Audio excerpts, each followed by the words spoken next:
अस्सलामुअलैकुम वरहमतुल्लाहि वबरकातुहू। दवाखाना हकीम अतर इस्लामाबाद से आपका दोस्त हकीम अतर हाज़िर खिदमत है।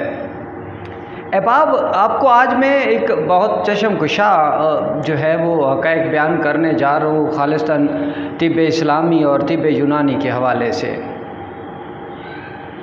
अहबाब, पिछले काफ़ी अरसे से मरीज़ जब मेरे पास आते हैं तो वो कहते हैं कि हकीम साहब, आप हमें सिर्फ ये बता दें कि आपकी दवाई से हमारे जिगर या गुर्दे तो फेल नहीं हो जाएंगे, स्पेशली गुर्दे के हवाले से कहा जाता है।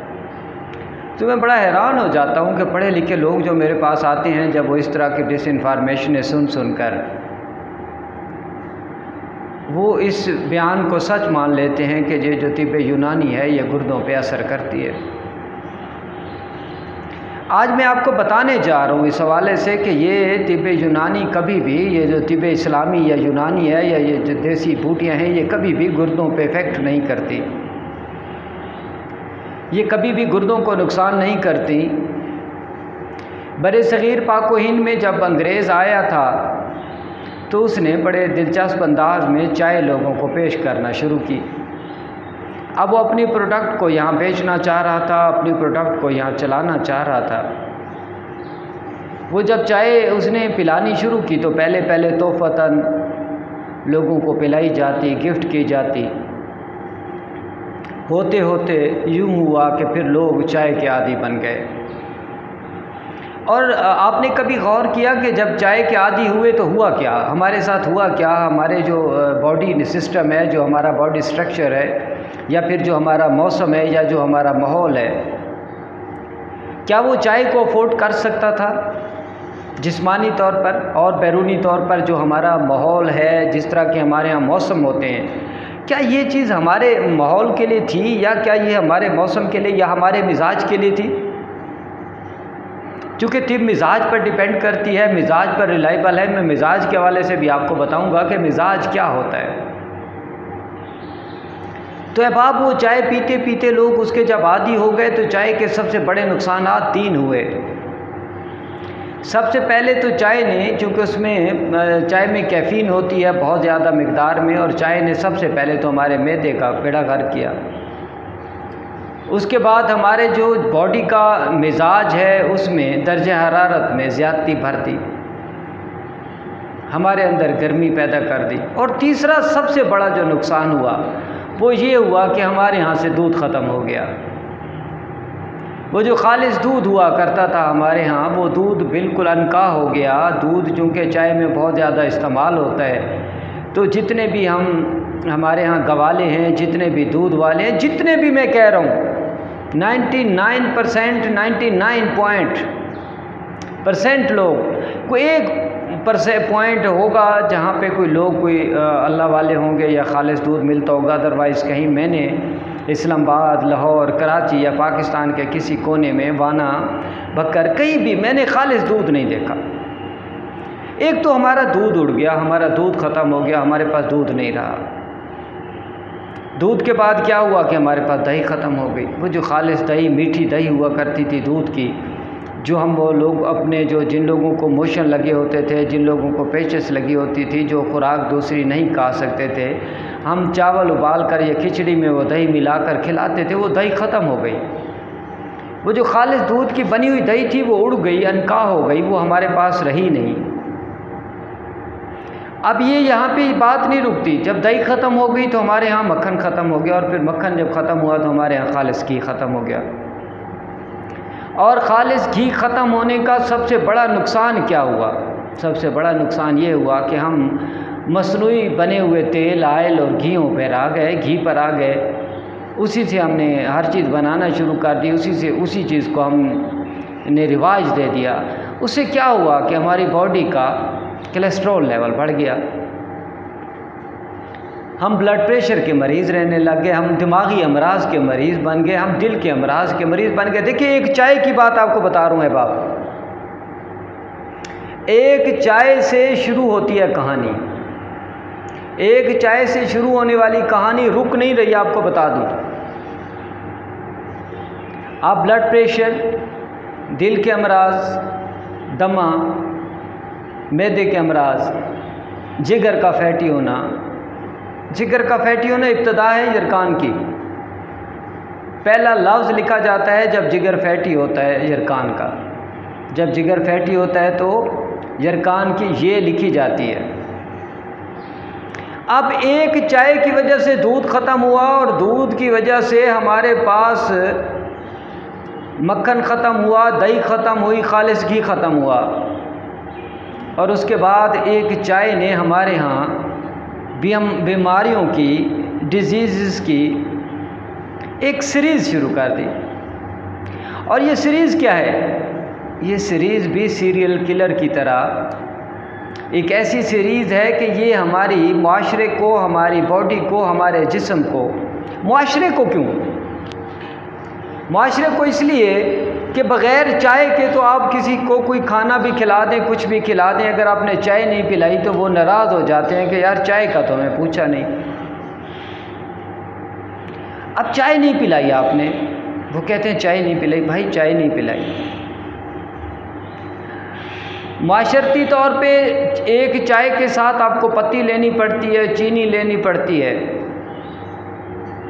उसके बाद आपको उसके लिए थर्मस लेना पड़ता है, उसके बाद आपको ये मैं आपको इकनॉमिकली एक चीज़ बता रहा हूँ, एक चाय से इकनॉमिक किस तरह मुतासिर होती है। आप घर का बजट उठा के देख लें, अब आप घर का बजट उठा के देख लें, चाय आपके घर के बजट के 40% को, चलो 40 नहीं कहता, 30% को खा जाती है। आप अंदाज़ा लगा लें कि आपके बजट को 30% चाय खा गई। दूसरी तरफ दूध ने आपकी सेहत का बेड़ा गर्क कर दिया। जब आपको ब्लड प्रेशर हुआ, आप डॉक्टर के पास गए और उसने 1000 रुपये की फ़ीस ठोक ली, और अपने पास बिठाए हुए टेस्ट लेबॉर्ट्रीज़ के नुमाइंदों को 4000 उनसे ठुकवा लिए, और अपने पास ही बिठाए हुए फार्मास्यूटिकल कंपनियों के नुमाइंदों से 6000 उनसे ठुकवा दिया। आपको मिल मिला के ये 11-12 हज़ार हो जाता है। 11-12 हज़ार आपको ब्लड प्रेशर के लिए ठोक दिया। स्टमक की तरफ जाएंगे तो हज़ारों रुपए, और इसी तरह दिल की तरफ चले जाएंगे तो लाखों रुपए एक चाय ने आपको ठोक दिए। अब चाय कौन लेके आया? कभी आपने कहा कि चाय आपकी इतनी सारी चीज़ों का बेड़ा गर्क करती है? कभी आपने सोचा? देसी अद्वियात के बारे में जो कुछ कह देता है, आप मुंह उठाए हकीम के पास पहुंच जाते हैं, तबीब के पास पहुंच जाते हैं, और हकीम साहब मेरे गुर्दों को तो नहीं फेल कर देगी। भाई तुम्हारे गुर्दों को ये पत्ती नहीं फेल करती, तुम्हारे गुर्दों को मिलावट वाली मिर्च मिसाला नहीं फेल करता, तुम्हारे गुर्दों को बाज़ार में केमिकल से बने हुए फ्रूट कुछ नहीं करते, तुम्हारे गुर्दों को मिलावट ज़दा, संख्या ज़दा पानी तुम्हारे गुर्दों को कुछ नहीं करता। रह सह के यही एक देसी बूटी रह गई थी जो आपके गुर्दों का बेड़ा गर्क कर देती है। ये असल में आपका कसूर नहीं है। चाय वलैती, और उसे एक वलैती चाय ने क्या क्या बेड़े गर्क किए। तो वलैती पढ़े हुए लोग, वलैती मेडिसन ने आप लोगों के साथ क्या किया बहुत अच्छे तरीके से जानते हैं। तबीब कामिल हो, तबीब का इल्म कामिल हो, तबीब की नीयत कामिल हो, तो मैं आपको हल्फन कह रहा हूँ कि जड़ी बूटियाँ उसके सामने बोलती हैं, जड़ी बूटियाँ उसके साथ बात करती हैं, जड़ी बूटियाँ उसके साथ बहस व मुबहसा करती हैं। जड़ी बूटियाँ कामिल तबीब को बताती हैं कि हमारे अंदर क्या ताकत है। अब जड़ी बूटी आपके गुर्दों को फेल कर रही है, और दूसरी तरफ आपको मैं वो सारी मेडिसिन उठा के दिखा दूं जिनके कॉन्ट्रा इंडिकेशन में वाज़ेह अल्फाज में लिखा होता है कि ये दिल के, ये गुर्दों के और ये जिगर के अमराज के लिए नुकसानदेह है। तो क्या जब आप खाते हैं वो दवाई, तो क्या आपका जो गुर्दा होता है वो काम करना छोड़ देता है उस टाइम जब दवाई अंदर जाती है, या जिगर काम करना छोड़ देता है, या दिल काम करना छोड़ देता है जब वो आप दवाई खाते हैं, या वो डॉक्टर या जो भी लोग आपको खिलाते हैं? क्या होता है? क्या वो आर्गन काम करना छोड़ जाता है जिसकी वजह से वो उस पर असर नहीं करती, जो उसका जो साइड इफ़ेक्ट है वो उस पर असर नहीं करता? हमें याद है कि हम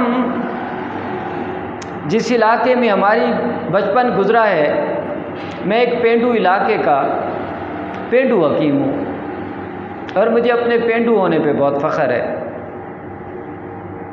और सराइकियों को तो कई दफ़ा ढगा भी कहते हैं, तो अगर मुझे सराइकी ढगा भी कहेंगे तो भी मुझे फ़ख्र है अपने सराइकी होने पे।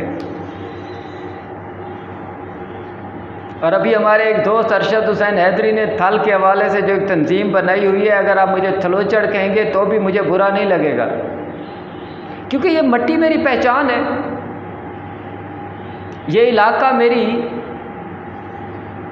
माँ समान है। वो जो खजूर है, वो खजूर जो हम अंधेरी आती थी तो हम भाग के खजूरों के जंगलात में चले जाते और झोलियां भर के ले आते हैं बाप, झोलियां भर के खजूर। और हमारे घर के साथ एक टिब्बा था ऊंचा सा टीला, और वहीं बैठ के वो अनधुली खजूर झोली भर के खा लेते। और यकीन करें कि कभी डिकार तक नहीं आया था, बुरा डिकार तक नहीं आया था, कभी पेट में दर्द तक नहीं हुआ था, कभी उस खजूर ने कोई गर्मी नहीं की थी, कभी उस खजूर ने हमें कोई तकलीफ नहीं दी थी।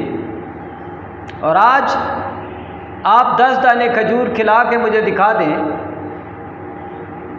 वो जो हमारी जल्दबाजी जो चाय ने हमारे अंदर पैदा की, या जो वलायती मेडिसन ने हमारे अंदर जल्दबाजी पैदा की कि जल्दी से जल्दी टीका लगाओ, मेरी तबीयत ठीक हो, मेरी तकलीफ़ दूर हो, वो हमारी जल्दबाजी हमारी सब्जियों को खा गई, वो हमारी जल्दबाजी हमारी खजूर को खा गई, वो जल्दबाजी हमारे फ्रूट को जैसे तरबूज, आम वगैरह इनको खा गई। आम की लज़्ज़त नहीं रही, खजूर के दाने 20 खा लें, 10 खा लें, 15 खा लें, मोस्टली मैंने 5 दाने खाते हुए लोगों को देखा, उनके पेट में दर्द शुरू हो जाता और अगले दिन कहते हैं पेशाब जल के आ रहे हैं। और मदीना में साहबा इकराम खाते ही अजवा खजूर थे, और अजवा खजूर के बारे में आपको बता दूं, गरम तरीन, चौथे दर्जे में गरम है, और झोलियां भर के खाते थे वो। और आज हम ज़रा अपनी यही देसी खजूर खा के तो दिखाएं ना। उसकी वजह क्या है? उसकी वजह यह कि हमने हर चीज़ को केमिकल ज़दा कर दिया। मैं आपको तिब के हक़ाइक़ बता रहा हूँ। खजूर तिब, आम तिब, तरबूज तिब, ये हमारी जड़ी बूटियाँ हैं भाई, ये हमारी विरासत है तिब की। बताएं मुझे, ये खालिस मिलती हैं? मुझे ये भी याद है, आपको दिलचस्प बात बता रहा हूँ, मुझे ये भी याद है, बहुत छोटे हुआ करते थे, ये छोटे होने की यादें अभी तक कायम हैं। हमारे बाबा जो हैं वो ऊँटों पे तरबूज आया करते थे, पूरे का पूरा कचावा ले लिया करते, और कचावा में कितने होते थे? तकरीबन 25 से 30 तरबूज होते थे, और वो 25 से 30 तरबूज हमारे महीना निकालते थे। महीना हम खाते रहते थे। हराम हो किसी तरबूज को हमने ख़राब होते देखा हो, या हराम हो किसी तरबूज का पेट में हवा करते देखा हो। और आज चाइना मेड तरबूज दूसरे दिन ही गल जाता है। कहते हैं हमारे यहाँ, हमारे शहर बखर में कहते हैं कि हमारे एक बड़े सियासी समाजी वर्कर तरबूज खाने से या अभी लास्ट 2-3 महीने पहले फौत हो गए। क्यों फौत हुए तरबूज खाने से भाई? इसलिए कि केमिकल ज़दा तरबूज, केमिकल ज़दा चीज़ें, केमिकल ज़दा फ्रूट। ये केमिकल किसने बनाए हैं? मैंने बनाए हैं क्या हकीम ने बनाए? हकीम ने केमिकल नहीं बनाए। हकीम मसनूई चीज़ पे एतबार ही नहीं करता। कामिल तबीब, कामिल हकीम। और आपको बता दूं हिकमत, हकीम तो अल्लाह ताला का नाम है।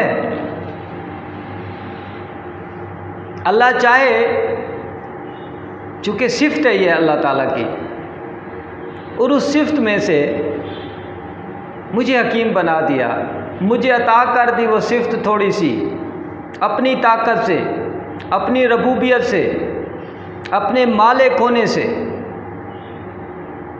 जैसे जज को इंसाफ करना खालिस्तन मेरे रब की सिफ्त है, लेकिन जज को ये ताकत दे दी कि वो बैठ के वहाँ इंसाफ कर रहा है, किसी को फांसी पे चढ़ा रहा है और किसी को फांसी से बचा रहा है, किसी को मौत दे रहा है। तो मौत तो मेरा रब दे सकता है, बंदे दे सकते हैं, और हमारे यहाँ जज दे रहे हैं। और रिस्क रोजी मेरे रब के यहाँ से है ना, खालिस्तन रिस्क का मालिक मेरा रब है। लेकिन वो फैक्ट्री ओनर, वो मिल मालिक जिसके 15,000 मज़दूर हैं, वो यकम को, 28 को, 29 को उसका दरवाज़ा देख रहे होते हैं कि वो हमें पैसे देगा, हम अपने घर में राशन ले जाएंगे, आटा ले जाएंगे, नमक ले जाएंगे, दूध ले जाएंगे, पत्ती ले जाएंगे। फिर पत्ती आ गई, क्योंकि 30% बजट खाती है। तो बजट ले जाएंगे और हमारे बच्चे जो भूखे बैठे हैं वो खाना खाएंगे। तो क्या हो गया? वो फैक्ट्री ओनर क्या हो गया? उनके रिस्क का ज़ामिन हो गया। हालांकि रिस्क का ज़ामिन तो अल्लाह है ना, रिस्क का मालिक तो मेरा रब है ना, बंदे तो नहीं हो सकते ना। लेकिन उसने अपनी ये सिफ्त बंदों में तकसीम कर दी कि जाओ तुम मेरे नायब हो, मैंने तुम्हें ये ताकत दी है कि तुम जाके ये चीज़ तकसीम करो। नायब हूँ ना, मैं भी तो नायब हूँ, आप भी नायब हैं। और क्या हम नायब की खसूसियात पे, मुझे बहुत शर्म आई, कसम खुदा की बहुत शर्म आई मुझे उस दिन, जिस दिन फेसबुक पर एक दहरिया ने, एक नॉन मुस्लिम ने ये लिखा कि मोहम्मद सल्लल्लाहु अलैहि वसल्लम के कोई उम्मती मुझे बता दो जो ईमानदार हों। आप तो कहते हैं आपका नबी 40 साल तक कामिल, नौजवानी के दौर में जब आपने इस्लाम की दावत दी तो कुफार से पूछा कि मेरे बारे में तुम लोगों की राय क्या है। उन्होंने कहा हमने आप जैसा अमीन, शरीफ, मुत्तकी, परहेजगार, नेक, मोहब्बत करने वाला आज तक अरब में किसी माँ ने जना ही नहीं। आज तक किसी माँ ने अरब में जना ही नहीं। और आप और वो मैं बहुत परेशान हुआ, मुझे दुख हुआ, तकलीफ़ हुई कि उसने लिखा कोई मोहम्मद सल्लल्लाहु अलैहि वसल्लम का कोई उम्मती बता दो जो रिश्वत ना लेता हो, जो झूठ ना बोलता हो, जो ज़िना न करता हो, जो धोखा ना देता हो, जो 2 नंबरी ना करता हो। हैं कवाकिब कुछ नज़र आते हैं, कुछ खुला धोखा देते हैं आदमी को, कोई एक दिखा दो। सर शर्म से झुक गया। कुफार हम पे हुक्मरानी किस लिए कर रहे हैं? इसीलिए तो कर रहे हैं कि वो ईमानदार हैं और हम बेईमान हैं। बेईमान है मेरा रब, रब्बुल आलमीन है, बंदों का सिर्फ रब ने, अब मुसलमानों का नहीं है, आलम इंसानियत का रब है। फिर जब उसने कहा कि अमीन बनना, उसने कहा झूठ नहीं बोलना, धोखा नहीं देना, तो वो लोग वो नहीं करते, तो अल्लाह मेरा उसे नवाजता है।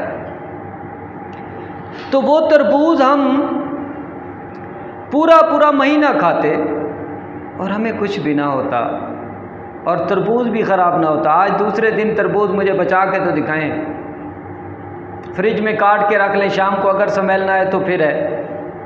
ये मेरी चीज़ है। ये तरबूज भी देसी जड़ी बूटी है। फिर हमने ये जो, मैं किसी का मुखालिफ नहीं हूँ, मैं कहता हूँ किसी को शिफा हो, भले वो सांप के जहर से भी क्यों ना हो, मैं कहता हूँ किसी को शिफा हो, भले वो पुराने ज़माने में जब जंगें होती थी तो ज़ख़म को जलाना पड़ता था, इलाज नहीं होता था तो ज़ख़म को दागा जाता था, जलाया जाता था। मैं कहता हूँ अगर किसी को शिफा मिलनी है और जलाने से उसका ज़ख़म ठीक होना है तो उसको जला दो। मैं तो एलोपैथिक की मेडिसिन के ख़िलाफ़ नहीं हूँ, मैं तो चोरों के ख़िलाफ़ हूँ, उन बेईमानों के ख़िलाफ़ हूँ, झूठे लोगों के ख़िलाफ़ हूँ जो कहते हैं तिब, हर्बल मेडिसन, देसी अद्वियात गुर्दों का बेड़ा गर्क करती हैं। अब आप अगर बस में चढ़ते हुए बदारी से दवाई ख़रीद लेंगे, मजमाबाद से दवाई ख़रीद लेंगे, साइकिल पे बेचते हुए मंजन वाले से मंजन लेंगे या फुटपाथ पे बैठे हुए बंदे से दांत निकलवा लेंगे, तो कहाँ लिखा है कि तिब में कसूर है इसका? कहाँ लिखा है? कोई एक बंदा बता दो ये कहे कि तिब में इसका कसूर है, तिब ने ऐसा किया है। झूठ के पाँव नहीं होते, लेकिन चलता इतनी तेज़ी से है, इतनी तेज़ी से फैलता है, इतनी तेज़ी से फैलता है कि कोई सोच भी नहीं सकता। वो कहते हैं ना, मोर ऊपर से कितना खूबसूरत होता है, मोर को कोई देखे तो उसकी खूबसूरती को देखकर हैरान हो जाए। जो वह पाँव पर फैलाता है, जब वो अपने खूबसूरत कलरफुल पर फैलाता है तो दुनिया देख के हैरान रह जाती है। इतना खूबसूरत मोर, और उसकी खुराक क्या है? सांप। उसकी खुराक क्या है? वो सांप खाता है। उसकी खूबसूरती पर ना जाए। ये जो रंग बिरंगे बड़े बड़े अड्डे बने हुए हैं ना दवाइयों के, अंदर से कसाई हैं ये। मैं ये नहीं कहता कि सभी लोग एक जैसे होते हैं। मैंने आज अपनी तिब को डिफेंड करना है, वरना पिनड़े को पिनना अच्छा नहीं लगता। हाँ, ये मैं मानता हूँ कि हमारे यहाँ भी तबीब के लिबादे में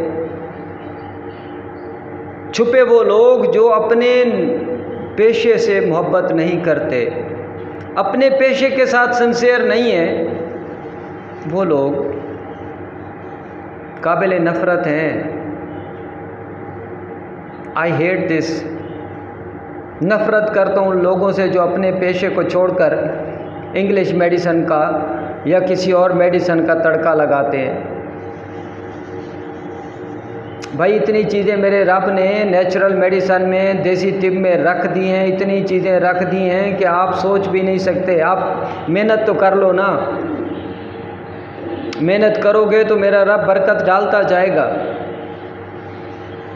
मुझे कितने ही हकीमों की कॉल्स आती हैं, कितने ही डॉक्टर्स की कॉल आती हैं। बाहर से कुछ भी नहीं तो रोज़ाना 10 से 15 कॉल्स मुझे आती हैं।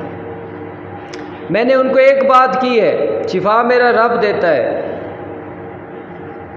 हकीम अतर दवाई में ख़यानत नहीं करता। हकीम अतर अपने पेशे के साथ बददियानती नहीं करता।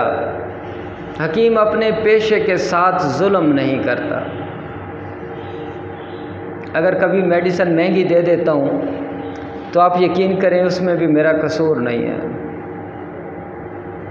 क्योंकि ये जो हमारे साहिबान इक़्तिदार हैं ना, ये बहुत ज़ालिम है। सिर्फ़ इनको अपनी कुर्सी की फ़िक्र रहती है, ये सिर्फ़ अपनी कुर्सी की तरफ देखते हैं। इनकी चाहत सिर्फ़ अपनी कुर्सी होती है। ये जो अवाम है ना, ये तो कीड़े मकोड़े हैं, भाड़ में जाएं, भले ये पाँव के नीचे आएँ, भले ये बस के नीचे आए। तो देसी जड़ी बूटियाँ, चाय की मिसाल आपको दे दी, केमिकल की मिसाल दे दी। अब आ जाता हूँ गुड़ की तरफ। तिब में पुराना गुड़ ताकतवर होता है, और गुड़ जो है वो नुकसानदेह नहीं होता। अब वो जो चाय के बहुत ज़्यादा आदी हो गए ना, वो फ़रंगियों का जो मशरूब है उसके बहुत आदी हो गए ना। मैं भी हूँ, मैं भी पीता हूँ, मैं भी तो आप लोगों में से हूँ। मैं कोई मन्नो सलवा या बाहर से उतरा हुआ थोड़ी हूँ, मैं कोई फरिश्ता थोड़ी हूँ, मैं भी आप लोगों में से हूँ, मैं भी पीता हूँ।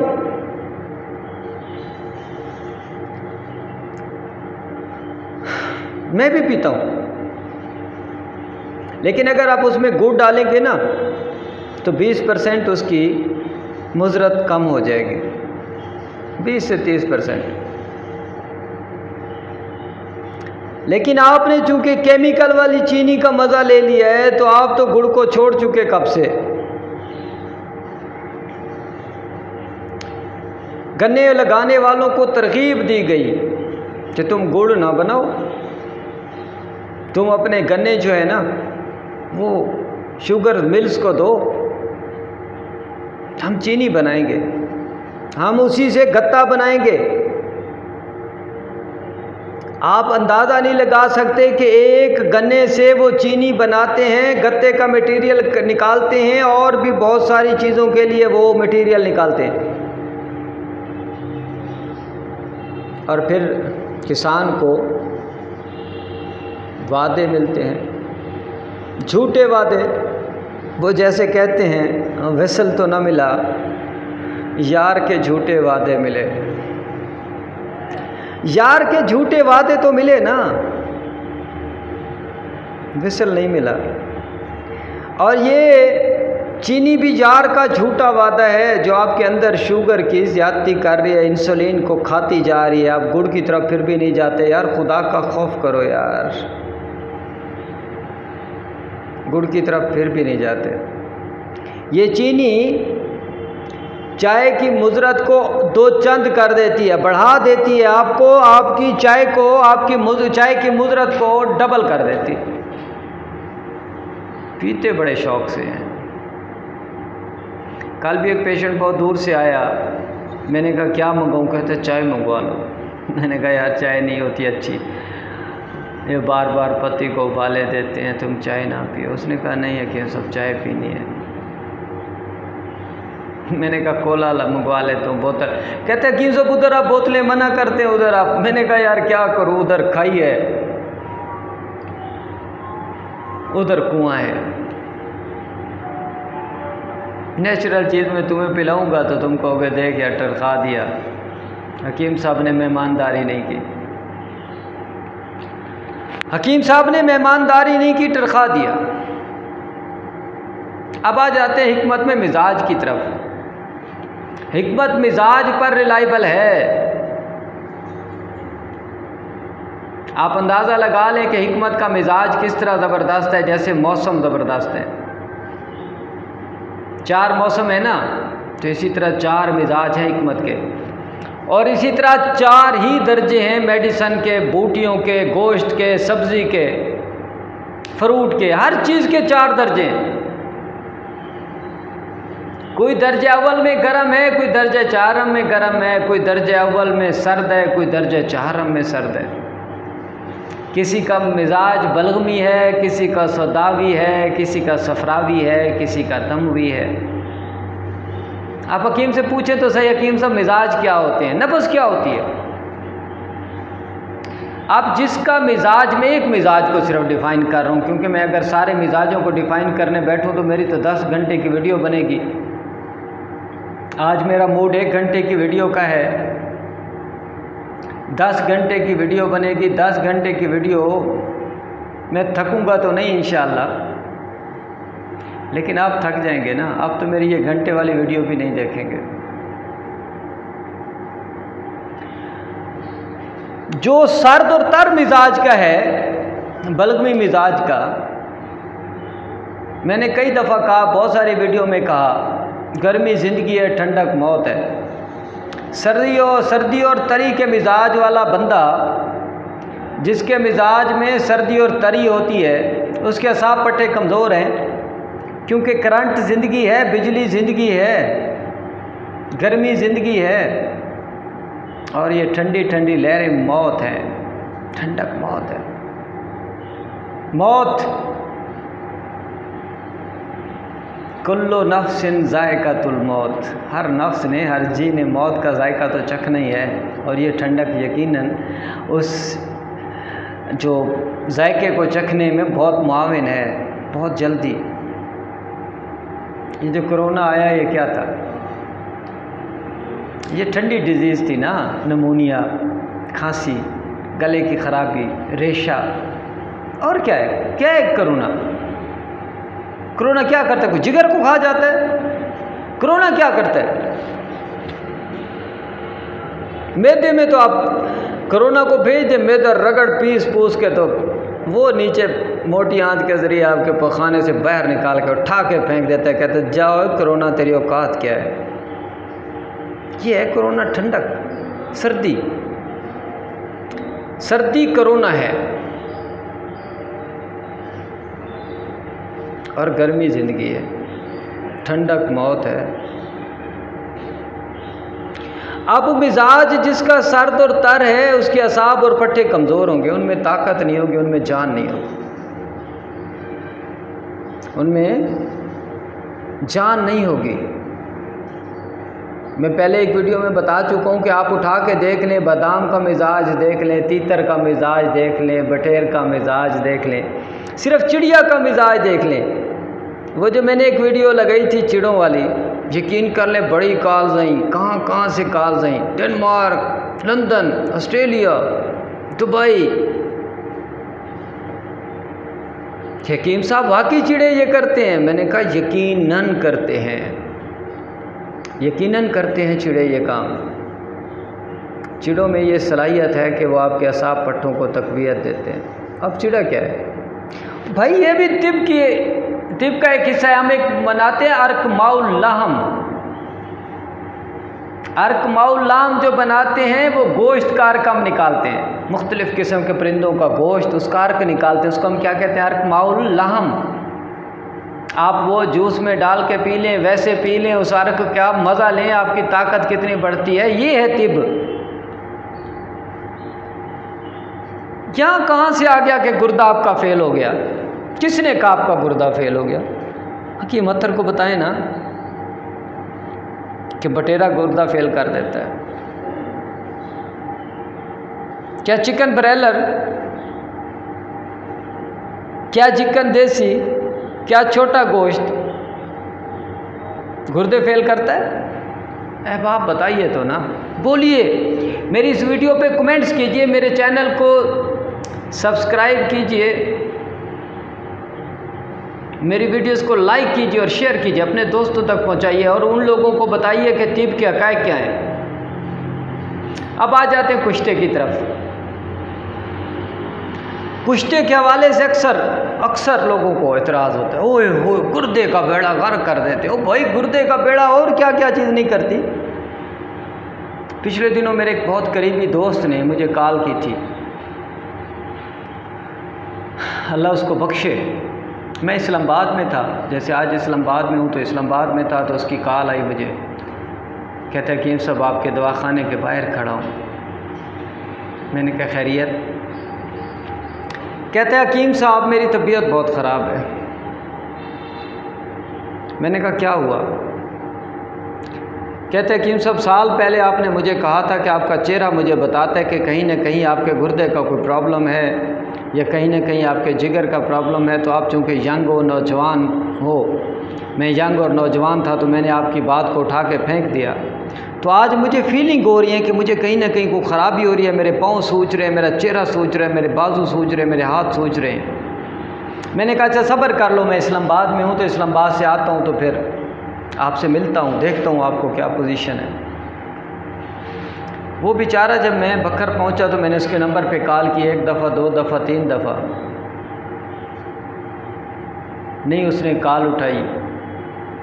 फेसबुक आईडी पर उसकी पोस्ट लगी थी कि मेरे गुर्दों का डायलिसिस हो रहा है, मेरे गुर्दों का डायलिसिस हो रहा है, मेरे लिए दुआ करें। तो मैं शौक रह गया। और फिर मैंने ऊपर भी देखा, मालिक तू रहीम करीम है, शुक्र है मैं बकर नहीं था। अगर मैंने दवाई दी होती और उसने एक खुराक भी खा ली होती, गुर्दे तो उसके पहले ही फारिग थे बेचारे के। लेबल हकीमत पे लग जाना था कि देखो एक हकीम ने दवाई दी और गुर्दे ठा से फेल हो गए। अल्लाह उसको बख्शे, अल्लाह उसको जन्नत नसीब करे, बिल्कुल young 21 year age is old. मुझे नहीं पता कि वो क्या खाता था या क्या नहीं इस्तेमाल करता था, लेकिन इतना मैं आपको यकीन दिला सकता हूँ कि उसने किसी हकीम की दवाई नहीं खाई। उसने बड़े बड़े कम्प्लेक्सेस से दवाइयाँ खाई, बड़े बड़े वो जो नामी गिरामी डॉक्टर, वो जो कहते हैं स्पेशल मरीज़ के लिए 1000 रुपया होगा, जो मर रहा है उसके लिए 1000 है। जो मर रहा है पता है कि ये तो मर जाएगा ना, सीरियस केस का तो पता है ना ये मर जाएगा, चलो मरते मरते इससे 1000 रुपया तो ले लें, मरते मरते इससे 1000 रुपया तो ले लें। ओ भाई ले लो यार, अल्लाह तुम्हें बहुत कुछ दे रहा है, लेकिन किसी इंसान पे तरस खा लो ना। सीरियस मरीज़ के लिए आप लिख सकते थे ना कि सीरियस मरीज़ के लिए ना नंबर की ज़रूरत है ना फीस की ज़रूरत है, मैं उसे सबसे पहले देखूंगा। इंसानियत का तो ये दर्द था ना। उसके चाहने वालों ने मुझे तावीलें दी कि वो जो बड़े अमीर लोग आते हैं ना, तो वो उनके लिए उसने 1000 रखी, चूँकि वो पहले दिखाना चाहते हैं तो इसलिए उसके लिए 1000 रुपया रख दी। मैंने कहा बड़े अमीरों को तो ज़रूरत ही नहीं है, एक फ़ोन कॉल करेंगे डॉक्टर साहब उनके घर चले जाएंगे। ये तो गरीबों का मसला था। वो लिखते कि जो मरीज़ इंतहाई सीरियस होगा उसके लिए ना नंबर की ज़रूरत है, ना उसके लिए टोकन की ज़रूरत है, ना उसके लिए फ़ीस की ज़रूरत है, मैं उसे खुद आके बाहर आके देखूंगा। लेकिन कौन समझा सकता है किसी को? हक की बात करेंगे ना, आप 100 सच बोल लें, 100 झूठ बोल लें, 100 झूठ बोल लें, आप चल जाएंगे। एक सच बोल देना, मुंह के बल गिरेंगे, क्योंकि हमारा मुआशरा सच को सुनता नहीं है, झूठ की गर्दान को पसंद करता है। तो अहबाब मिजाज जो है वो आप जड़ी बूटियों का देख लें, ताकतवर चीज़ों का देख लें, जितनी ताकतवर चीज़ें हैं वो गर्म हैं और जितनी सब्जियां हैं वो सर्द हैं, ठंडी हैं। इसी तरह इंसान का मिजाज है, दर्जा अव्वल दोम सोम चहारम बूटियों का, चीज़ों का मिजाज है। एक कड़वा बादाम खा के घोड़ा मर सकता है, और वही कड़वा बादाम 10 इंसान खा ले तो कुछ भी नहीं होता। मेरी बात समझ रहे हैं आप? मेरी बात पे आपकी तवज्जो है?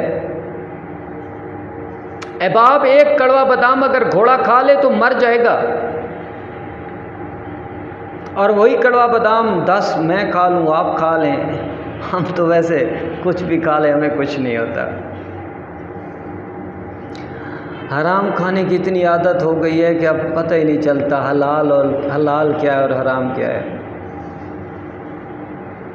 हलाल और हराम की तो तबलीग ही ख़त्म हो गई, तौफीक ही ख़त्म हो गई।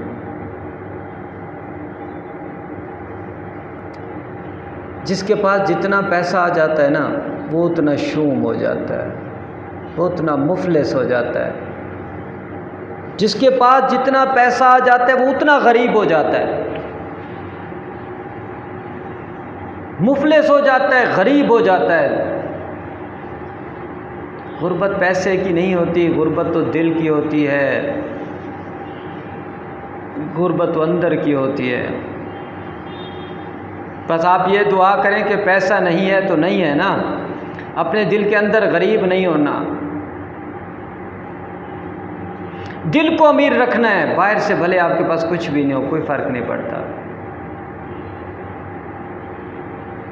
हकीम अतर के पास आ जाएं, इस्लामाबाद में हूँ, बखर में हूँ, आप मेरे पास आ जाएं, मेरा दरवाज़ा खुला है, जब आप कहेंगे खाना मिलेगा। अहबाब मैं आप लोगों को पहले भी कह चुका हूँ कि जब भी इस्लामाबाद आए आप मेरे पास आ जाएं, मेरे पास आके खाना खाएं, मेरे पास आके रहें, मेरे पास आके रिहाइश रखें। तो दोस्तों कहाँ से आ गई वो बात कि तीतर बटेर का गोश्त गुर्दे फेल करता है, आम बादाम पिस्ता गुर्दे फेल करता है, इंजीर गुर्दे फेल करती है, जैतून गुर्दे फेल करती है। भाई किसने कहा आपको बाजारी कुश्ते बने हुए खा लें? जब आपको पता ही नहीं है कि ये कुश्ता ठीक नहीं है तो किसने कहा खा लें? उसको खा के आप सारे हकीमों पर तो लेबल ना ठोक दो ना यार। मैं कुश्ता बना के देता हूँ, खाओ। अगर गुर्दे पर रत्ती बराबर भी या रत्ती का 1000वां भी हिस्सा भी असर हो, मैं लिख कर देने को तैयार हूँ। आप तो पहले लिखवा लेते हो कि मरीज़ मर गया तो आपका ही होगा, हमारा नहीं होगा। मैं लिख के दे रहा हूँ कि अगर मेरे बने हुए कुश्ते से आपको सुई जितनी भी तकलीफ़ हो तो मैं जिम्मेदार। मैं नहीं ये लिखवा रहा कि हम इसको चीर फाड़ तो कर रहे हैं, ठोक तो रहे हैं इसको, मर गया तो ये आपका, ज़िंदा हुआ तो फिर पैसे देना हमें। मुर्दे के भी देने पड़ते हैं लेकिन ज़िंदा के तो लाजमी है ना। मर रहा होता है बंदा, टेस्ट हो रहे होते हैं, धड़ाधड़ टेस्ट हो रहे हैं, भाई कमीशन है। देखिए तिब कहाँ से उठी थी, यूनान से या मदीना से। अबू अली सीना, जाबिर बिन हयान, राजी, क्या थे ये?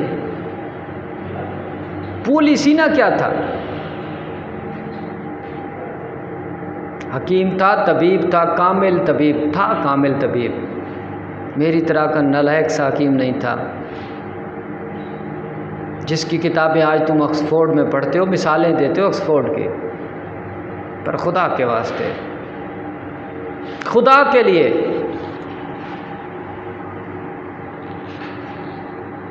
खुदा के लिए वो चीज़ ना करें जो आपकी समझ में नहीं आती। जो आप समझ नहीं पाते वो चीज़ क्यों करते हैं? जिसका आपको इल्म नहीं है क्यों करते हैं वो? आप नहीं जानते पुदीना क्या है तो क्यों बोलते हैं यार? आप नहीं जानते जैतून क्या है, आप नहीं बोलते अजवाइन क्या है, नहीं आप बोलते मूसली सफ़ेद क्या है, नहीं समझ आपको। जब पता ही नहीं है तो क्यों बोलते? तो अहबाब वो जो गर्म चीज़ें हैं वो तो ज़िंदगी है ना, वो हैं क्या? वो देखें ना आप, क्या आप मुझे बता दें, आप मुझे बता दें कि जो चीज़ हम बताते हैं, अगर कुश्ते की बात हो रही है, कुश्ते की बात हो रही है, मैं फिर कहता हूँ कि कुश्ते के हवाले से आप लोगों को, अगर मैं तो वैसे काफ़ी देर से कुश्ते छोड़ चुका हूँ, नारकोटिक्स नहीं देता अपने मरीज़ों को, बिल्कुल नहीं देता, ना नारकोटिक्स देता हूँ ना कुश्ते देता हूँ, इस्तेमाल नहीं करवाता। लेकिन क्या आप लोग ये समझते हो कि नारकोटिक्स और कुश्ता सिर्फ हम लोग इस्तेमाल करवाते हैं? बाज़ार की मेडिकेटेड मेडिसिन में नहीं होती? तो ये गलत बात है, ये सोच है आपकी। बाज़ार में आप चले जाएं, हर जगह ये चीज़ें भरी हुई पड़ी हैं, हर स्टोर पे भरी पड़ी हैं। लेकिन वो कहते हैं ढंढोरा पीटा जाए तो। मैंने आपको पहले भी एक वीडियो में कहा कि कोरोना के हवाले से चाइना से बहुत सारी जड़ी बूटियों के हवाले से बात की गई, लेकिन क्या हुआ? वो जड़ी बूटियाँ दबा दी गई। हैरत होती है कि हम मुसलमान, हम पाकिस्तानी रिज़्क़ के हवाले से ऐसे हो गए हैं कि हम समझते हैं कि रिज़्क़ हकीम अतर छीन लेगा या फ़लाँ बंदा छीन लेगा या फ़लाँ बंदा छीन लेगा। भाई आपका रिज़्क़ कोई नहीं छीन सकता, आपका रिज़्क़ कोई नहीं छीन सकता। किसी की जुर्रत है? रिज़्क़ तो ऐसे पीछा करता है, मौत से ज़्यादा तेज़ी से पीछा करता है। और आप देसी तिब के पीछे लगे हुए हैं, आप खजूर के पीछे लगे हुए हैं, आप अंजीर के पीछे लगे हुए हैं, आप जैतून के पीछे लगे हैं, जिसको कुरान ने साबित किया। मुसलमान है ना तो कुरान पढ़ें। आप आलिम फाजिल मेडिसन के बाद में हैं, पहले आप मुसलमान होने के नाते आलिम फाजिल इस्लाम के हैं। मैं चैलेंज करता हूँ, कोई एक बंदा मेरे पास आ जाए जो कहे कि यार मेरी दवाई से गुर्दे मेरे ख़त्म हो गए। सब झूठ बोलते हैं ना, झूठ की कमाई खाते हैं। मैंने कहा झूठ इतनी तेज़ी से सफ़र करता है कि सच बेचारा उसका मुकाबला भी नहीं कर सकता। डरना नहीं है किसी चीज़ से। मैं आप लोगों को कह दूं, जो हुक्मा हज़रात मेरी ये वीडियो देख रहे हैं, मैं उनको भी कहता हूं कि डरना नहीं है किसी चीज़ से, लेकिन अपने पेशे के साथ मुखलिस होना है। अपने पेशे को धोखा नहीं देना, अपने पेशे के साथ झूठ नहीं बोलना। अगर अपने पेशे के साथ झूठ बोलोगे, अपने पेशे के साथ मुखलिस नहीं होगे तो क्या करोगे? अपने पेशे के साथ मुखलिस हो जाओ बस। आपका पेशा पैगंबरी पेशा है। अल्लाह का नाम है एक हकीम, अल हकीम गालबन अल्लाह का नाम है यकीनन। तो हुकमत आपको तफवीज़ हुई है तो उसमें हराम ना खाओ, उसमें झूठ ना बोलो, उसमें धोखा ना दो, उसमें दो नंबरी ना करो। जो समझते हो अच्छी से अच्छी चीज़ दे दो, फिर अल्लाह से दुआ करो, मालिक तू रब है, रहीम करीम है, तेरे यहाँ से सब कुछ होता है, शिफा अता कर दे। बंदे को शिफा होगी ना तो दुनिया में पैसे तो ले ही लिए है ना, ऊपर मेरा रब भी आपको बहुत कुछ देगा, जन्नत देगा, जन्नत जिसके लिए मौलवी आपको पुल सरात से गुजारता है। हकीम अत्तर आपको कहता है किसी चीज़ की ज़रूरत नहीं होगी अगर तुम ईमानदारी से किसी इंसान के दुख दर्द को दूर कर दो। किसी इंसान के दुख दर्द को दूर कर दो, तुम्हें किसी चीज़ की ज़रूरत नहीं रहेगी इंशाअल्लाह। हकीम अत्तर हमेशा से ये बात करता है, यार इल्म जो है ना उसे फैलाओ, रोको नहीं, अपने तक ना रखो, छुपाओ नहीं। मैं तो हकीमों को ये भी कहता हूँ कि राज जो तुम्हारे अंदर है उसको बाहर निकालो। तुम्हें जिस दवाई का, जिस बूटी का पता है वो लोगों को बताओ। कब्र में लेके ना मर जाओ खुदा के वास्ते, क्योंकि ये सब कुछ मेरे रब का बनाया हुआ है, उसी का अता करता है, उसी का तैयार करता है, उसी की पैदावार है। जब वो नहीं छुपाता तुम क्यों छुपाते हो?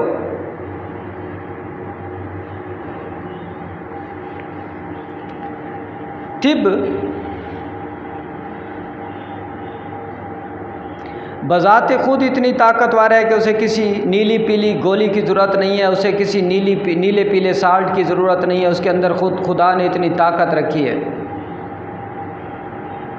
अगर आप गिलों का सही तरीके से इस्तेमाल कर लें तो कोई बड़े से बड़ा फीवर,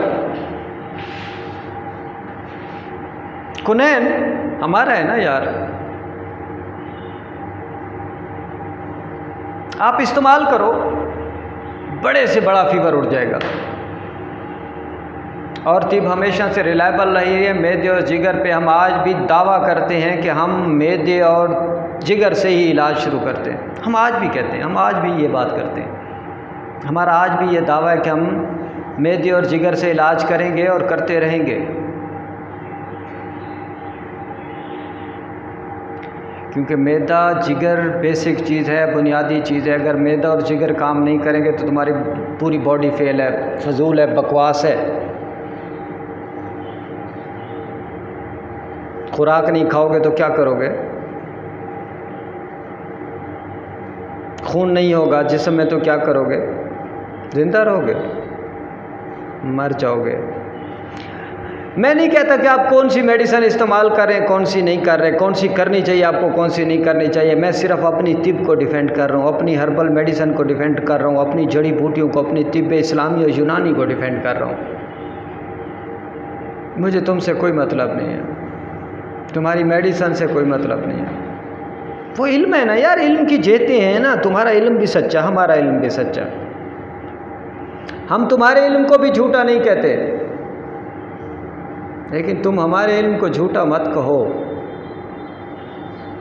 क्योंकि जब तुम हमारे इल्म को झूठा कहते हो तो ये हमारे लिए बहुत ज़्यादा तकलीफ़ दे होता है। क्योंकि हम तो जो हमारा इल्म है ये इस्लामी इल्म है, ये दीनी इल्म है, ये सिर्फ दुनियावी नहीं है। दीनी और दुनियावी दोनों हैं इसमें।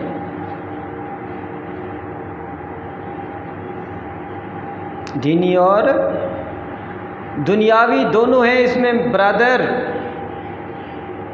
किसने कहा हम आपके इल्म को बुरा कह रहे हैं? हराम खाना तुम्हारा अपना है, उसका हिसाब तुम खुद दोगे। तुम्हारी सूली मैं नहीं चढ़ूँगा, लेकिन तुम मेरी सूली चढ़ोगे अगर तुम मेरी तिब को बुरा बोलोगे तो तुम चढ़ोगे। तुम जब मेरी तिब को बुरा बोलोगे तो तुम सूली चढ़ोगे ब्रदर। बात यह है कि इल्मुल फल्कियात है। कौन कह सकता था, आज भी मेरे पास काफ़ी सारे मौलवी आते हैं, वो कहते हैं कैसे अल्ट्रासाउंड बता देती है, फल्कियात साल से पहले का मौसम बता देते हैं। तो फिर महकमे फल्कियात वाले खुदा हो गए ना तुम्हारे नज़रिए के मुताबिक। ये सब अबू अली सीना राजी की किताबों से हुआ है, सब उन्हीं से हुआ है।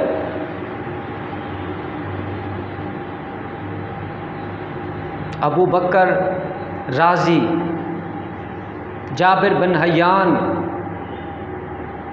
अबू अली सीना, ये कौन थे यार? ये सब फल्कियात, रियाजी, ये हिसाब किताब जमा, ये ऊपर जो आसमान पे आप सारा कुछ देखते हो, ये इसी वजह से है। उन्होंने बुनियाद रखी और आज तुम इस पे अपने महल तमीर करते हो। करो यार, लेकिन किसी और की गर्दन पे पाँव मत रखो, करो। हमने कब मना किया आपको ना करो, महल तमीर करो।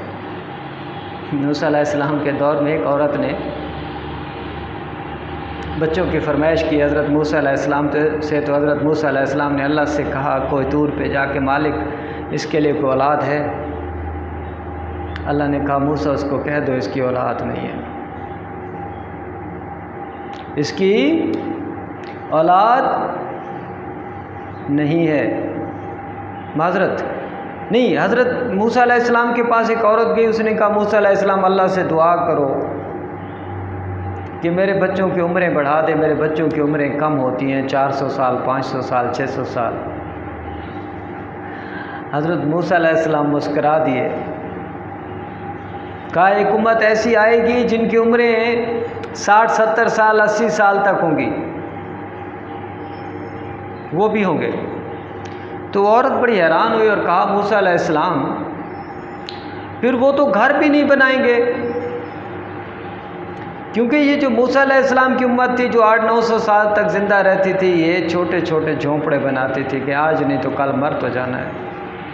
और वो हज़रत मूसा अलैहिस्सलाम मुस्कराए और कहा नहीं, वो तो बड़े बड़े महल बनाएंगे, वो कहेंगे मरना ही नहीं है, ऐसी तो मरना ही नहीं है, हमने तो मरना ही नहीं है। महल बनाएंगे, महल, बड़े बड़े महल, बड़े बड़े महल, और बना रहे हैं ना। देखो जिधर मैं बैठ के ये वीडियो बना रहा हूँ, ये लाइक 5वीं मंजिल है, 5वीं मंजिल पे बैठ के ये हकीम अतर आपसे मुखातिब है, वीडियो बना रहा है। तो महल है ना, ये बड़े बड़े महल बनाएंगे, मरने की तो चाह ही नहीं होगी, कहेंगे मरेंगे तो नहीं हम, हमने मरना ना ही भूलिया। तो तिब के पीछे क्यों पड़े हो?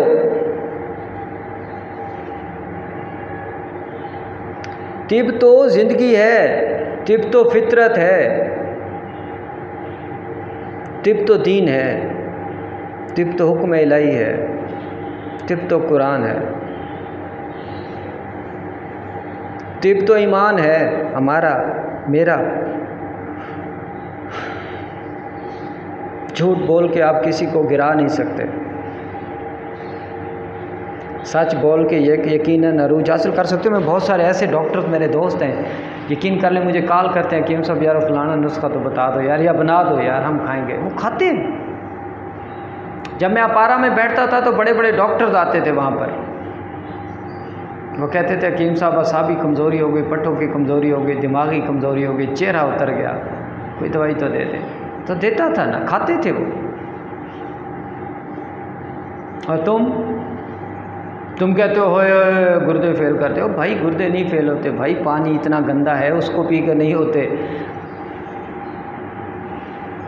ये वो जो पूरी दुनिया हैरान थी कि कोरोना पाकिस्तान में इतनी तेज़ी से नहीं फैला, तो भाई हम तो अपना 47 से हालत जंग में है। खुराक की मिलावट की जंग, धोखे की जंग, झूठ की जंग, फ्रॉड की जंग, 2 नंबरी की जंग।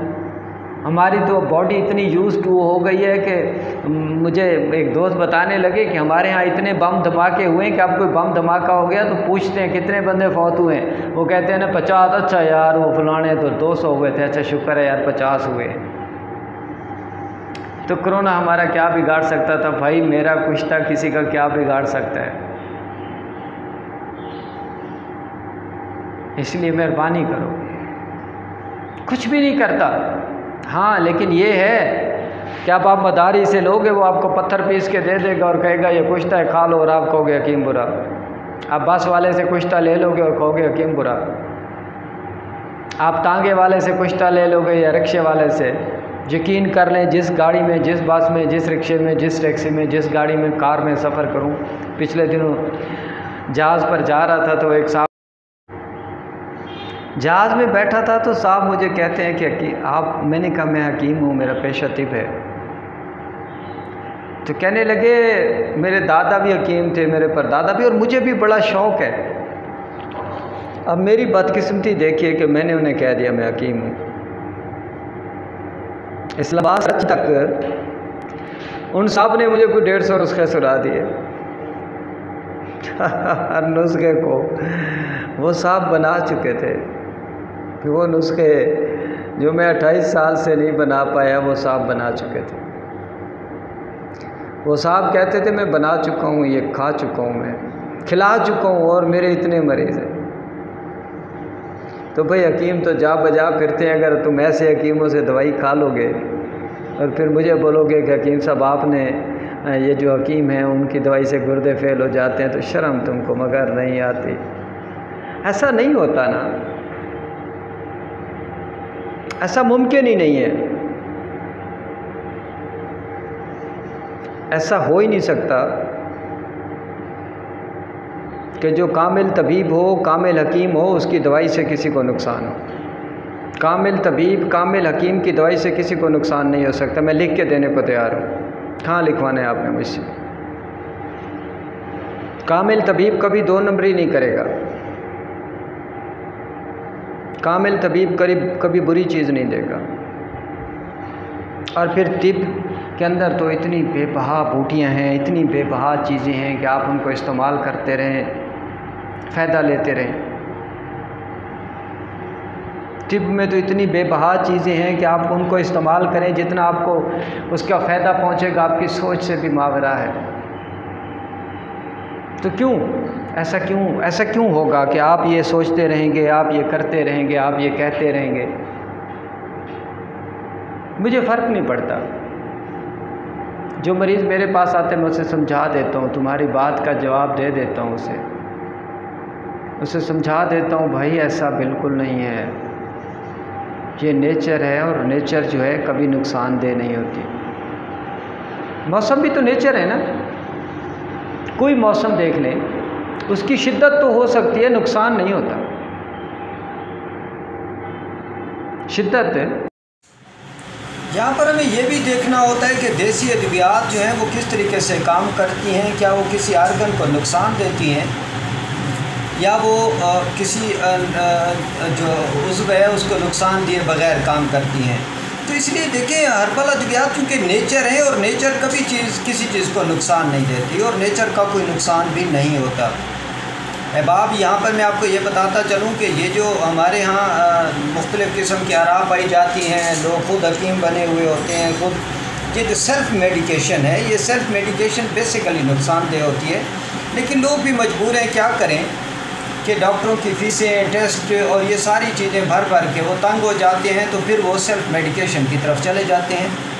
और सेल्फ़ मेडिकेशन से बाज़ औक़ात तो फ़वाइद मिल जाते हैं आर्ज़ी तौर पे। आप किसी छोटे मर्ज़ के लिए तो फ़ायदा ले सकते हैं सेल्फ़ मेडिकेशन से, लेकिन आप बड़े मर्ज़ के लिए सेल्फ़ मेडिकेशन से कोई फ़ायदा नहीं ले सकते। इसलिए सेल्फ़ मेडिकेशन के हवाले से मैं आपको बता दूँ कि आप भले कुछ भी कर लें, लेकिन कभी किसी काबिल तबीब से ज़रूर मशवरा कर लिया करें, किसी काबिल डॉक्टर से ज़रूर मशवरा कर लिया करें, जो वो आपको फ्री ऑफ कास्ट मशवरा अगर दे। इस दुनिया में अच्छे इंसानों की कमी नहीं है और अच्छे इंसान इस दुनिया में बहुत ज़्यादा पाए जाते हैं। ये कोई ज़रूरी नहीं है अगर देखिए, अगर अच्छे इंसान ना होते तो ये दुनिया कब की ख़त्म हो गई होती। अहबाब, इसलिए मैं हमेशा से कहता हूँ कि अपने आसपास के लोगों का ख्याल किया करें, अपने आसपास के लोगों की केयर किया करें। जब आप अपने आसपास के लोगों की केयर करेंगे तो इंशाअल्लाह आपसे अल्लाह भी खुश होगा, और जब अल्लाह खुश होगा तो सारे मसाइल आपके हल होते जाएंगे। अहबाब, इन्हीं चीज़ों की वजह से इंसान जो है, इन्हीं चीज़ों की वजह से हमेशा कामयाब होता है। जब वो दूसरों की केयर करता है, जब वो दूसरों की ख्याल रखता है, जब वो दूसरों की हमेशा से लोगों की केयर करके, ये मेन चीज़ होती है। मैंने बहुत एक्सपीरियंस किया, बहुत तजर्बा किया, लेकिन मैं इस रिज़ल्ट पे पहुंचा हूँ कि अगर इंसानों को आप खुश रखेंगे, अगर इंसान आपसे खुश होंगे तो रब भी आपसे खुश होगा, और अगर इंसान आपसे खुश नहीं होगा तो यकीनन रब भी आपसे खुश नहीं होगा। हकीम अतर हमेशा से आपको इसी बात की तलकीन करता है और करता रहेगा, क्योंकि देखिए यकीन जो है वो इंसानियत पे होना चाहिए। अगर इंसानियत पे आप यकीन रखेंगे, मेरा रब ज़रूर रहीम करीम है, वो ज़रूर रहम करेगा और हम सब लोगों पर रहम करेगा, सिर्फ मुझ पर नहीं। जब हम सब लोग एक दूसरे की केयर करेंगे तो रब ताला की ज़ात बड़ी है, वो रहीम करीम है, वो हम सब लोगों पर रहम करेगा। हकीम अतर को इजाज़त दीजिए। इससे पहले भी मैंने सलाम किया, लेकिन थोड़ी सी तशनगी रह गई थी। मैंने कहा कि ये मैं आपको दोबारा से ये थोड़ा सा समझा दूँ, और मैंने वीडियो के साथ ये एडिट किया है ताकि आप लोगों को ये समझा सकूँ कि इंसानियत की खिदमत, इंसानियत की केयर ये सबसे अहम चीज़ है। और जब आप इंसान की केयर करेंगे तो यकीनन अल्लाह ताला खुश होगा। अपने आसपास के लोगों का ख्याल रखिए, हकीम अतर को दुआओं में याद रखिए। वस्सलामु अलैकुम वरहमतुल्लाहि वबरकातुहू। मेरे साथ जुड़े रहिएगा। इंशाल्लाह आपको तिब के हवाले से वो चीज़ें बताऊंगा, वो मालूमात दूंगा, वो नुस्खे बताऊंगा जो पुराने हकीम छुपा कर कब्रों में ले गए। लेकिन मैं उनकी सदरी किताबों तक पहुंचता हूं, उन सदरों किताबों से वो नुस्खे निकालता हूं। हकीम अतर को अपनी दुआओं में याद रखिएगा। इंशाल्लाह मैं आपके साथ रहूँगा, आपको वो चीज़ें बताऊँगा कि जो तिब की हकीकत को आश्कार करेंगे। मेरी ये वीडियो हुक्मा भी सुने, मेरे चैनल को सब्सक्राइब करें, मेरी वीडियोस को लाइक और शेयर किया कीजिए, ताकि ये मेरी वीडियो जहाँ जहाँ पहुँचेगी, जिन अहबाब तक, जिन दोस्तों तक पहुँचेगी, इंशाल्लाह उनको तिब की हकानियत का पता चलेगा। तिब की हकानियत के हवाले से मैं आप लोगों को इससे भी बढ़ के और चीज़ें बताऊँगा। आप मेरे साथ जुड़े रहिएगा। आपकी इंशाल्लाह आपके लिए और आपके दोस्तों के लिए मेरे पास और बहुत सा मवाद मौजूद है। हकीम अतर के चैनल को देखते रहिए, हम वीडियोस को लाइक और शेयर किया कीजिए, अपने दोस्तों तक पहुंचाएं, और सबसे बढ़कर यह कि इस पर कमेंट्स किया करें ताकि